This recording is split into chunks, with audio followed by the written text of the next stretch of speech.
संशुद्धं पडमिय जिणेन्दवर्णेमिचन्दमकलङ्कं गुडरयणभूषडुदयं जीवस्य परुवडं वोच्छम्।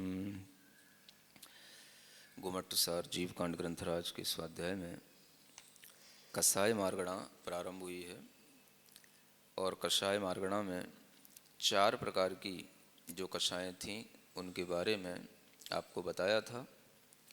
4 के ही भेद 16 हो जाते हैं और उन 16 कसायों का वर्णन भी एक तरह से बताया गया। फिर उसके बाद में जो ये 4 प्रकार की कसाएँ थीं, अनंतानुबंधी, अप्रत्याख्यान, प्रत्याख्यान और संजुलन, इनमें प्रत्येक में ये 4 प्रकार की शक्तियाँ पाई जाती हैं।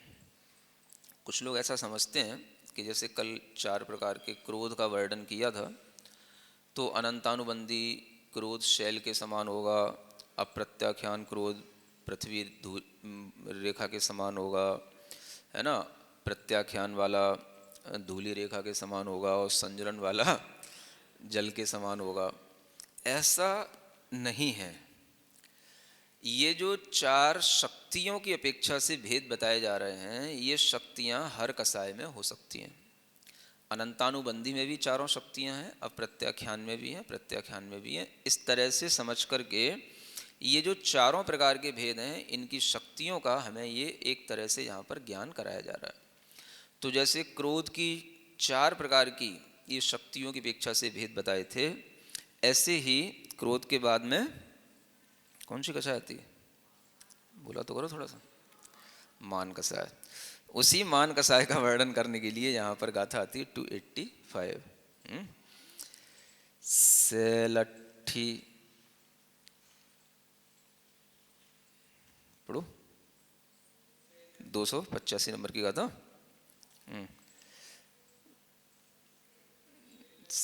सेलट्ठी कट्ठ वेत्ते। हाँ, सेलट्ठी कट्ठ वेत्ते। तुम लोग भी पढ़ना सीखो थोड़ा सा। हाँ बोलो, सेलट्ठी कट्ठ वेत्ते नियभेण अणुहरंत ओ माणो नारयतिरिय नरामर गईसु उपायो कमसो। ये अब यहाँ पर मान की बारी आई है। जैसे क्रोध 4 प्रकार का था, वैसे ही मान की भी 4 प्रकार की शक्ति है। अब ये देखें कि ये मान भी एक कर्म है जो हमारे अंदर 4 प्रकार की शक्तियों के साथ में रहता है और इस शक्ति का प्रभाव ही हमारी आत्मा पर रहता है। तो जैसा मान कषाय की शक्ति हमारी आत्मा महसूस करेगी, वैसा ही वो मान भाव करेगी, है ना। तो मान से क्या आता है? एकदम से जो स्तब्ध हो जाना। मान की पहचान क्या है? स्तब्ध रहने का मतलब क्या है? कुछ भी जो है मतलब फ्लेक्सिबल नहीं होना, बिल्कुल ऐसा स्तब्ध हो जाना कि जो है जैसा है उसी पर बिल्कुल वो डटा रहे। और इस तरह के मान कसाई के कारण से वह कुछ भी अपने अंदर दूसरे की स्वीकारता या मान की कमी के कारण से होने वाली मृदुता का भाव उसके अंदर बिल्कुल भी न आए। तो मान का मतलब कठोरता से है। किससे? कठोरता। तो वो कठोरता की जो शक्तियां हैं, कोई चीज़ कितनी कठोर हो सकती है, उसी के अनुसार यहाँ पर ये 4 उदाहरण दिए जा रहे हैं। तो पहले कहा जा रहा है कि एक मान होता है शैल के समान। शैल होता है शिला, पत्थर जो होता है, तो उसके समान मान है। तो इसकी कठोरता को देख करके मान की उपमा दी गई है कि जैसे पत्थर की इस शैल की जो कठोरता है वो बनी रहती है, वो अपने आप किसी भी उपाय से कम होने वाली नहीं है। उसको हम किसी भी तरीके से, है ना, हिलाएं डुलाएं, किसी भी चीज़ में गलाएं जलाएं, कुछ भी उसके लिए कोई फ़र्क पड़ने वाला नहीं है। ऐसे ही ये जो शैल क्वालिटी का जो मान होता है, इस मान के साथ में रहने वाले जीव के अंदर भी किसी भी प्रकार के बाह्य निमित्त कोई काम में नहीं आते हैं, है ना। बाहरी निमित्तों से इसके मान में कोई कमी नहीं आ सकती है। इसके लिए उपदेश व्यर्थ हैं, यूँ समझ लो। समझ आ रहा है। तो कई बार लोग पूछते हैं ना कि उपदेश अगर व्यर्थ ही हैं तो उपदेश दिए क्यों जाते हैं। समझ आ रहा है। और अगर उपदेशों का कोई अर्थ नहीं है तो इन उपदेशों का देने का प्रयोजन भी क्या है, और अगर दिए जा रहे हैं तो इससे फिर सबको फायदा क्यों नहीं होता है। तो ये भी ज्ञान आप रखें, सबको फायदा कभी भी किसी चीज से नहीं होता है। समझ आ रहा है।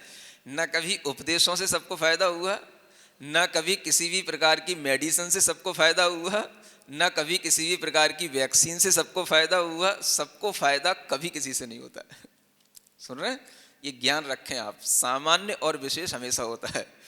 तो इसी तरीके से मान कषाय की, जिसके लिए शैल का अनुभाग या शैल की शक्ति का जो वेदन करने वाला जो आत्मा होगा, उसके लिए ये उपदेश भी कोई काम के नहीं है। तो उपदेश किसके काम के हैं। आगे और भी तो 3 प्रकार के लोग हैं ना, उनको भी तो ध्यान में रखना पड़ेगा। तो उनके लिए काम में आते हैं। ये किसी निमित्तों से इसका मान नहीं बिगड़ सकता, टूट नहीं सकता, कम नहीं हो सकता है। जैसे रावण था ना, तो उसको सब समझाए, विभीषण अपना घर तक छोड़ के चला गया, तू नहीं मान रहा है तो मैं जा रहा हूँ। समझ आ रहा है। तो भी उसके लिए कोई फर्क नहीं पड़ा। मतलब अपना भाई भी छोड़ के चला गया तो भी उसकी समझ नहीं आया। उसकी पत्नी उसके लिए समझाती रही, हर तरीके से समझाया मंदोदरी ने, तो भी समझ नहीं आया।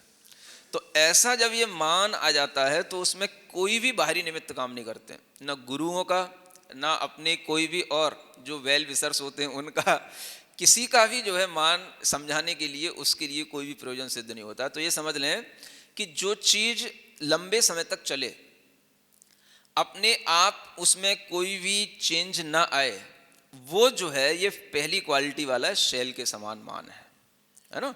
दूसरी क्वालिटी कौन सी है। अट्ठी। अट्ठी माने होता है अस्थि।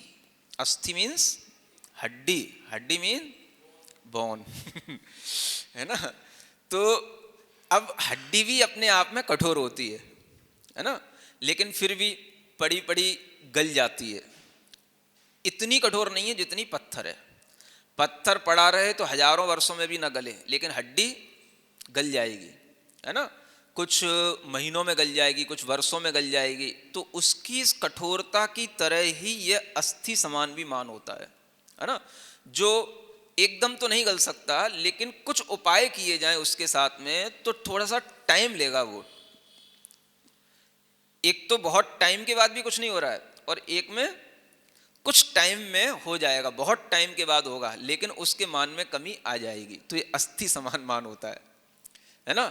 तो इस मान के कारण से भी व्यक्ति इतना अकड़ा हुआ रहता है, इतना भीतर से कठोर हो जाता है कि वह किसी की बात को सुनने के लिए अपने मन में न तो मृदुता लाता है, न उसके प्रति नम्रता लाता है ना।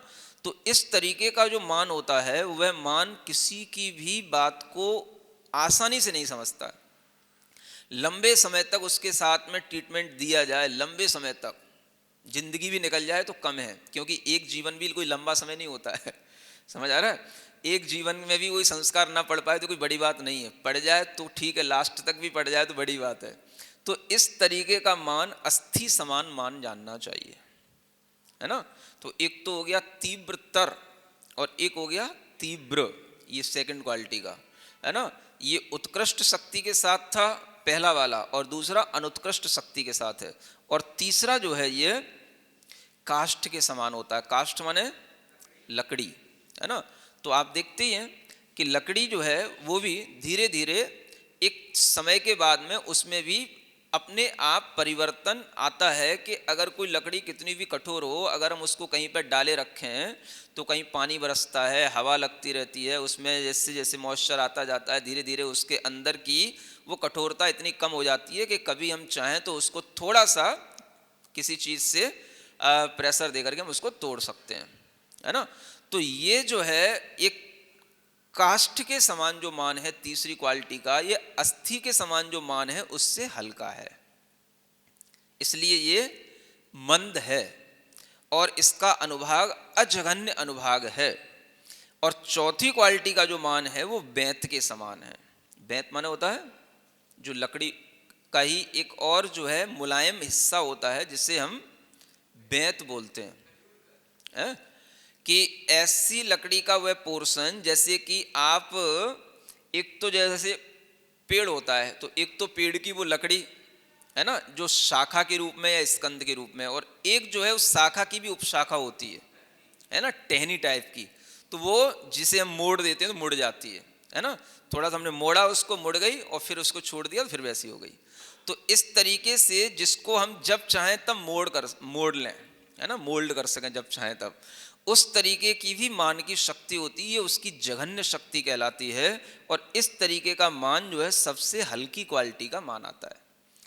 उसके अंदर मान का भाव आया, लेकिन जैसे ही उसके अंदर भाव आया थोड़ी देर में उसने समझा कि ये जो है हमारे लिए गलत था, तो वह फिर से सही हो गया। तो इस तरीके का मान का भाव भी जो है यह बनता है, और यह मान का भाव ये चौथे क्वालिटी का, ये जघन्य क्वालिटी का ये मान कहलाएगा। तो इस तरह से चार तरह की ये उपमाओं को दे करके आपको चार प्रकार के मान कसाय के बारे में जानना है। और ये भी चारों प्रकार के जो मान हैं वो क्रम क्रम से, जैसे पहले वाला मान है वो नरक गति में उत्पन्न करने का कारण है, अगर वो मान बना रहेगा तो नरक गति में जीव जाएगा, उसी आयु का बंद करेगा। दूसरी क्वालिटी का मान होगा तो त्रियंश गति की बंद करने के लिए कारण बनता है। तीसरी क्वालिटी का मान है वो मनुष्य गति के बंद के लिए कारण होता है। और चौथी क्वालिटी का जो मान है वो देव गति के बंद के लिए कारण होता है, उसी में उस जीव की उत्पत्ति होगी। इस तरह से चार प्रकार के मानों के बारे में बताया गया। अब इसी तरीके से चार प्रकार की माया, क्या माया है ना, एंगर, प्राइड, दो हो गए, तीसरा डिसिटफुलनेस है, जिसे हम फ्रॉडनेस भी कह सकते हैं। ये जो है छल कपट माया चार का जो भाव होता है, ये भी चार क्वालिटी के हिसाब से यहाँ पर चार उदाहरण देकर के बताया जा रहा है। कहते हैं वेणु व मूलो गभ रभ सिंगे गोमुत्तये खोरप्पे सरिसो मायाणारय तिरियणरामरगई सुखिवद जियम। जियम खिवदी जियम, खिवदी माने पहुंचा देता है, जियम माने जीव को, है ना। ये जो इनके सदृश माया है ना, एक तो वेणु मूल के समान है ना, किसके, वेणु मूल का मतलब होता है जो बेंत होता है उसकी जड़ होती है, वो जड़ बहुत टेढ़ी मेढ़ी होती है, समझे। उसकी जो जड़ें होती हैं, जो मूल की वो जड़ें इतनी बिखरी हुई, इतनी टेढ़ी मेढ़ी होती हैं कि उनको हम किसी भी तरीके से, कोई भी हम उसको हम सीधा करने का प्रोसेस करें तो वो सीधी नहीं होती हैं, है ना। हाँ, उलझी भी रहती हैं और बहुत ज़्यादा वो टेढ़ी मेढ़ी होती हैं, और वो उनका टेढ़ा मेढ़ापन किसी भी तरीके से सीधा नहीं हो सकता है। तो ये एक ये है, कौन सा, वेणु मूलो। और ये जो है दूसरा क्या है,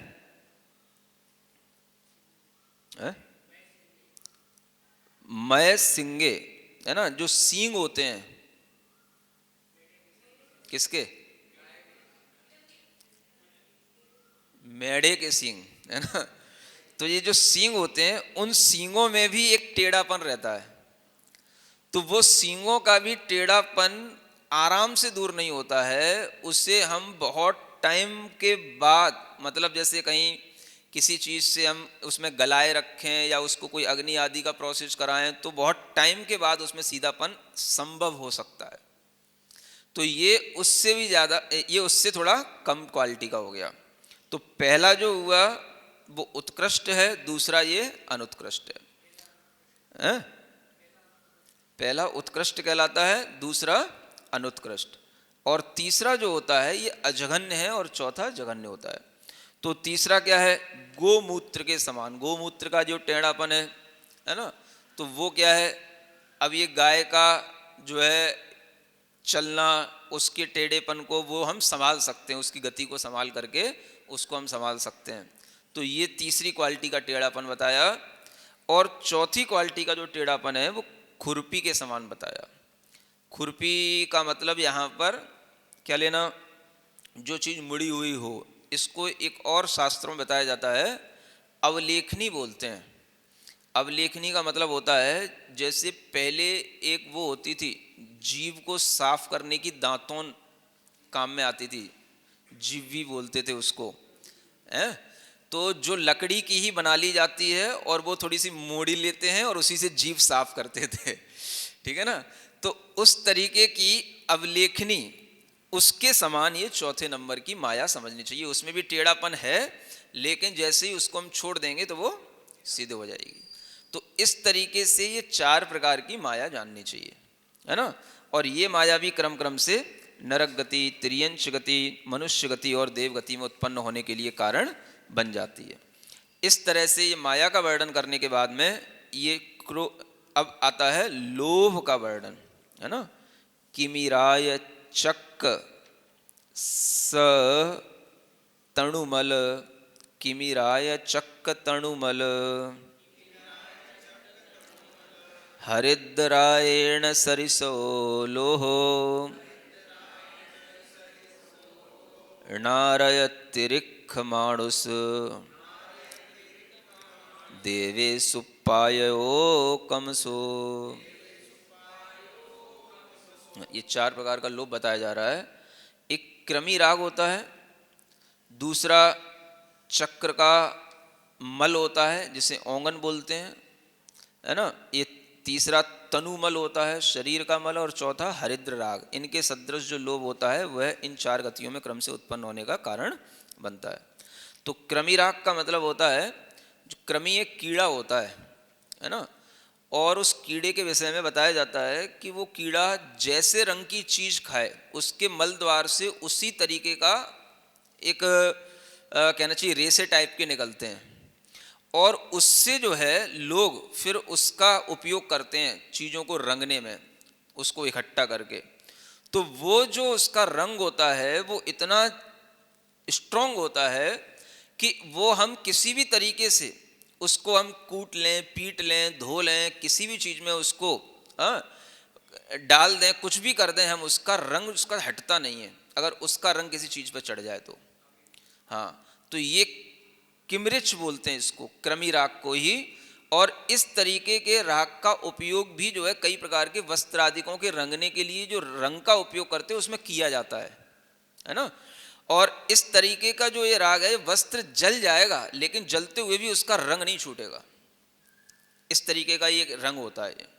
तो ये बिल्कुल जो है पक्का वाला जो रंग चढ़ता है, ऐसा रंग जो किसी भी तरीके से छूटे ही नहीं, जल जाए चीज मिट जाएगी लेकिन उसका वो रंग नहीं छूटेगा। समझ आ रहा है ना। हाँ, वो क्या बोलते हो, चमड़ी जाए दमड़ी ना जाए, ये भी बोलते हैं। और वो सिर कटा सकते हैं लेकिन सिर झुका सकते नहीं। तो इस तरीके की भी प्रवृत्तियों वाला ये जो राग रहता है ना, इसको हम मान कसाय में कह सकते हैं। चमड़ी जाए दमड़ी ना जाए, इसको हम लोभ कसाय में कह सकते हैं। इस तरीके की प्रवृत्तियां मान की, लोभ की, ये जो हमें सुनने को मिलती हैं या उदाहरणों में मिलती हैं, इनको हम ध्यान में रख सकते हैं।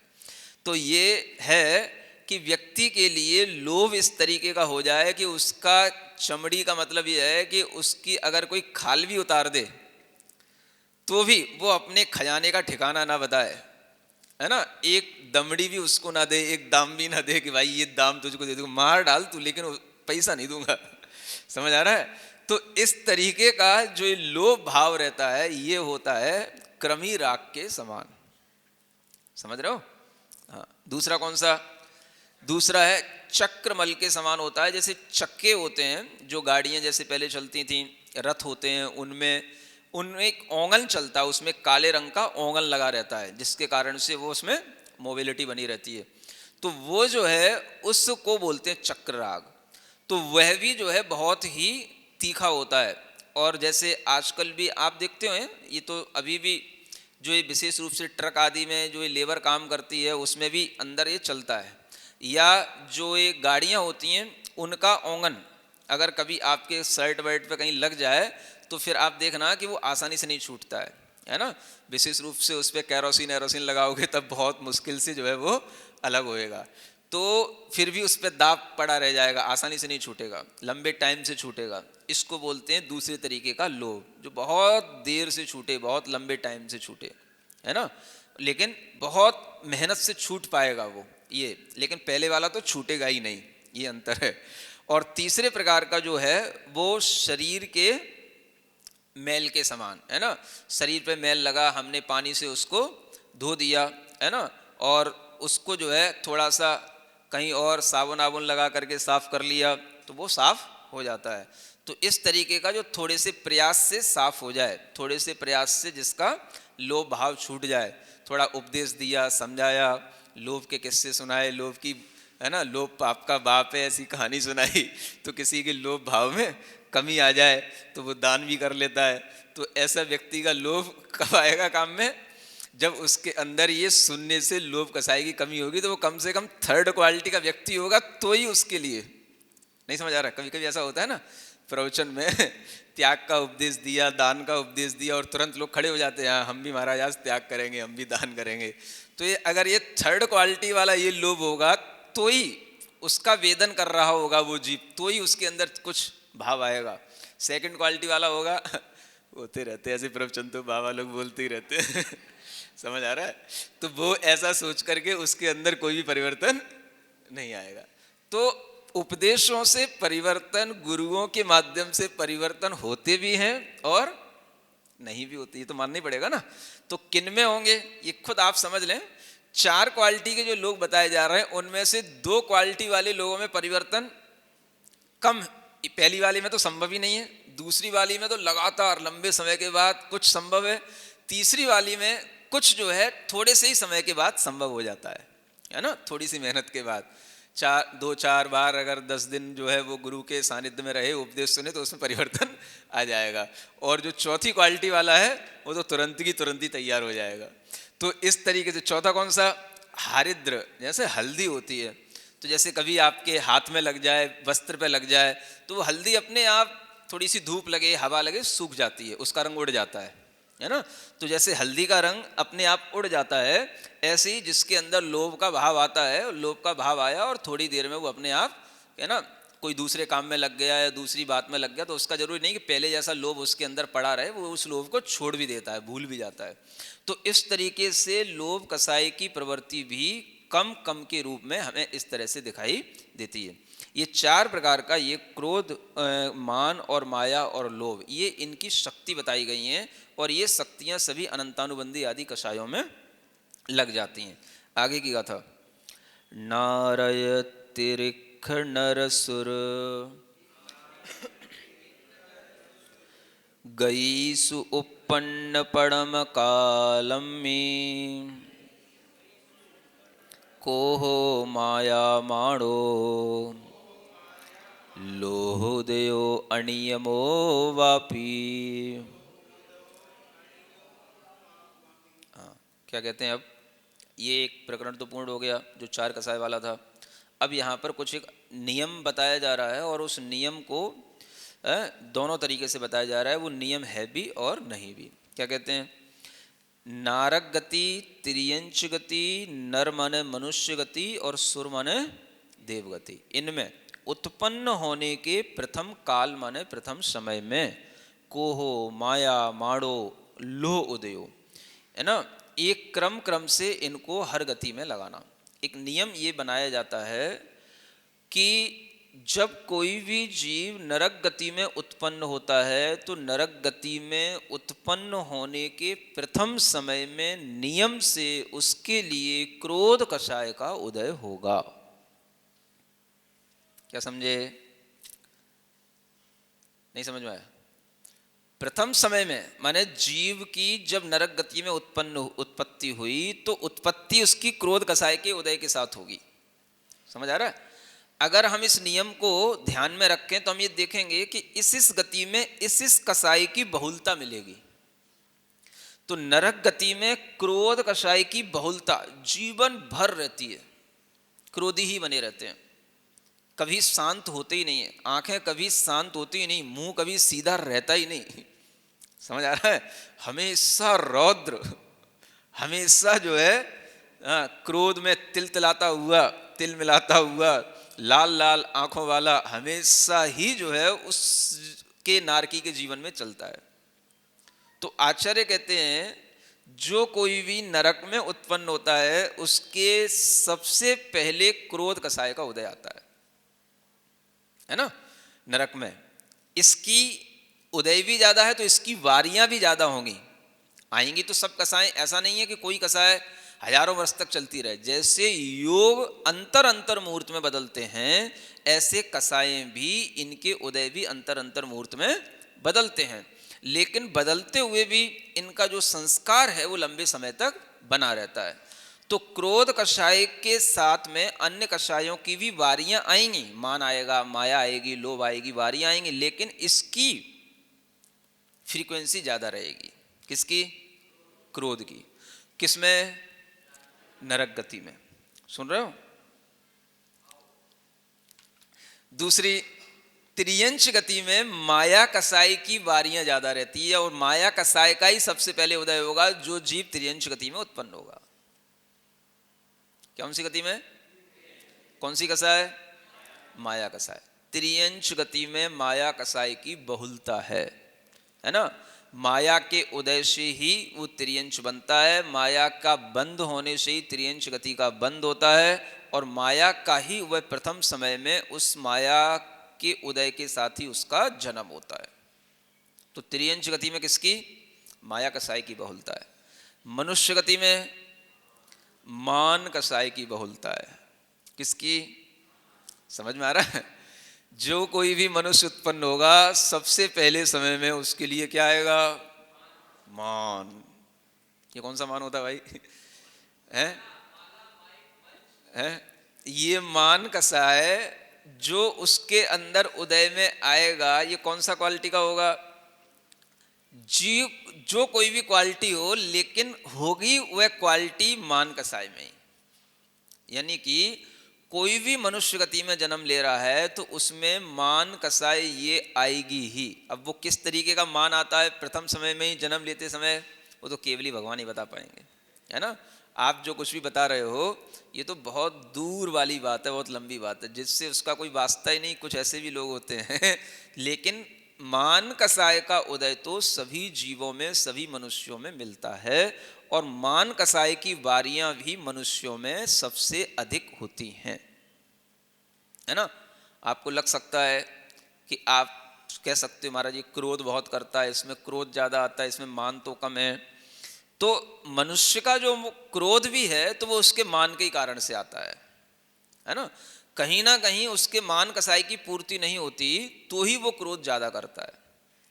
तो ये आप महसूस कर सकते हैं कि बच्चा भी मानी रहता है, उससे अगर कोई चीज पहले आपने दी थी और फिर आपने उसको देना बंद कर दिया तो वो एकदम से गुस्सा हो जाता है। क्यों गुस्सा हो गया? हमें पहले मिलता था अब क्यों नहीं मिल रहा है? तो ये उसकी मान कषाय पहले उसको परेशान करती है, फिर मान की पूर्ति नहीं होने के कारण से वो गुस्सा करता है ना। तो मान कषाय बच्चों से भी देखने में आती है। अगर बच्चे को कुछ भी ज्ञान नहीं होगा तो भी अच्छी से अच्छी चीज, चाहे भले ही कितनी ही उसके अंदर योग्यता हो ना हो, है ना, अक्ल हो या हो ना हो, शक्ल हो या हो ना हो, लेकिन चीज तो समझ आ रहा है। एक बार अगर उसे अच्छी मिल गई और फिर उससे छीन ली तो उसे गुस्सा जरूर आएगा, क्योंकि उसे मान आ जाता है मुझे मिला फिर हटा क्यों लिया। तो ये एक अपने आप में मान कषाय की बहुलता मनुष्य पर्याय में रहती है, समझ रहे हैं ना। फिर जो मंचमाला मायक है ये तो बहुत बाद की बात है, ये सबके लिए नहीं होती हैं, लेकिन ये भी जो है रूप बदल तो रहे ही है, समझ आ रहा है। अब आजकल मंचमाला तो किसी के पास नहीं है, लेकिन जो ये आपके मोबाइलों में जो ग्रुप बाजियां होती हैं ये भी मान कषाय के कारण बनते हैं, समझ आ रहा है? मेरे कितने व्यूअर्स हैं, मेरे कितने फॉलोअर्स हैं, इसके कितने सर्च करने वाले हैं, ये भी मैं कितने लोगों के लिए, है ना, अपने आप से कनेक्ट किया हुआ हूँ, ये सब भी जो है एक मान कसाई की कारण बन जाते हैं। इनको समझते रहना चाहिए। समझ आ रहा है? इनमें उलझना नहीं चाहिए। तो आज आदमी के पास में मंच नहीं है, लेकिन उसका मंच उसकी जेब में रखा हुआ है। समझ आ रहा है? ये मोबाइल ही सबसे बड़ा मंच बन गया है। हमारे ग्रुप में कितने लोग हैं, समझ आ रहा है? तो आजकल आदमियों से जब भी कोई बात करो तो वो इसी बात से अपना स्टेटस बताते हैं कि हम 500, 700, 1000, 2000, 10,000, 10 लाख, इस तरीके के हम जो है लोगों को रीच करते हैं। तो यही उनका मंच होता है। अब 10,000 लोग कहीं नहीं मिलेंगे, समझ आ रहा है? कोरोना चल रहा है, लेकिन ये जरूर चलेगा, मोबाइल में सब चलेगा। समझ रहे हैं? तो ये सब कसाएं हमारी जेब में रखी हुई हैं, इन्हें कहीं बाहर न ढूंढें, है ना? तो इस तरीके से मान कसाई की प्रमुखता कहां पर है?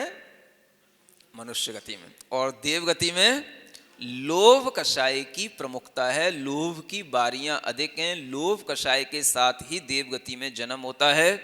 ऐसा नियम आचार्य भूतबली महाराज के अनुसार समझना चाहिए। आचार्य भूतबली का मतलब क्या हुआ? जो धर्षण महाराज जी ने पुष्पदंत और भूतबली, ये दो महाराजों को सिखाया था, उन्होंने जो ग्रंथ रचना की, आचार्य धर्षण महाराज के अनुसार जो हमारे अंदर कसाय आदि उत्पन्न होती हैं, उनका कोई भी क्रम उस भव में, उस पर्याय में, प्रथम समय में वही कसाय आनी चाहिए, ऐसा कोई नियम नहीं है। लेकिन आचार्य यति वृषभ महाराज के अनुसार यह नियम बनाया गया कि मनुष्य पर्याय में मान कषाय का उदय आएगा, नरक पर्याय में क्रोध कषाय का उदय आएगा, इत्यादि, है ना? तो इस बात को हमें हमेशा ध्यान में रखना चाहिए और इसी बात को ध्यान में रख करके हमें अपनी मानसिकता और चारों गतियों के जीवों के बारे में भी ध्यान बनाए रखना चाहिए। इसलिए यहां लिखा अनियमो व अपि, है ना? अनियम भी है। तो आचार्य नेमिचंद्र महाराज ने दोनों ही मतों का संग्रह कर लिया यहाँ पर, है ना? इससे सिद्ध होता है कि उन्होंने धवल, जय धवल आदि ग्रंथों के अनुसार ही ये जीव कांड आदि के ये गाथाओं की रचना की है और उसमें उन्होंने जो सारभूत विषय हैं वो इसमें रखे हुए हैं। तो ये एक तरीके का संकलन है, लेकिन चूंकि ये गाथाएं रची हुई हैं कुछ, इसलिए वो मौलिक भी हैं। तो इसमें उन्होंने दोनों आचार्यों की परंपराओं का एक तरीके से उल्लेख किया है और दोनों आचार्यों की परंपराओं को मान्य भी किया है ना? चूंकि हमारे पास में ऐसा सूक्ष्म ज्ञान है नहीं कि कोई भी हमारे पास में प्रत्यक्ष ज्ञानी नहीं, केवली नहीं, श्रुत केवली नहीं, इसलिए हम ये निर्णय नहीं ले सकते हैं कि ये सही है, ये गलत है। तो जब भी कभी इस तरह से हमें दो मान्यताएं मिलें, हम दोनों मान्यताओं को ध्यान में रखें, ज्ञान में रखें, दोनों को स्वीकार करें, ठीक है ना? और आचार्य महाराज कहते हैं भाई इससे अपना ज्ञान ही तो बढ़ रहा है, नुकसान क्या हो रहा है दोनों चीज़ों को समझ लेने में। तो अगर कोई चीज़ में हमारा निर्णय नहीं हो रहा है तो हम दोनों चीज़ों का ज्ञान रखते हैं, तो उससे हमारे ज्ञान में वृद्धि ही है। तो ऐसा समझ करके यहाँ पर ये समझना कि दोनों मतों को आचार्य नेमिचंद महाराज ने भी स्वीकार किया। एक कसाय पाहुड़ जिसे हम जय धवल कहते हैं टीका, और एक सठखंडागम जिसकी टीकाएं धवल हैं, इन दोनों टीकाओं के ये अभिप्रायों में अंतर है और दोनों के अभिप्रायों को यहाँ पर रेखा गया है। ऐसा समझ करके आप इस गाथा को समझ सकते हैं। अनेकांत तो क्या है, ये भी अब मतांतर होते ही हैं और जो पूर्वाचार्यों के अनुसार चली आई प्रामाणिक चीज़ें हैं और सभी प्रामाणिक हैं, तो किसी की बात को गलत नहीं कहा जा सकता है और उनका संकलन करके हमें दोनों को मान्य रखना, ये हमारे लिए सम्यक ज्ञान का विषय है। ठीक है ना? तो इतना पर्याप्त है आज के लिए।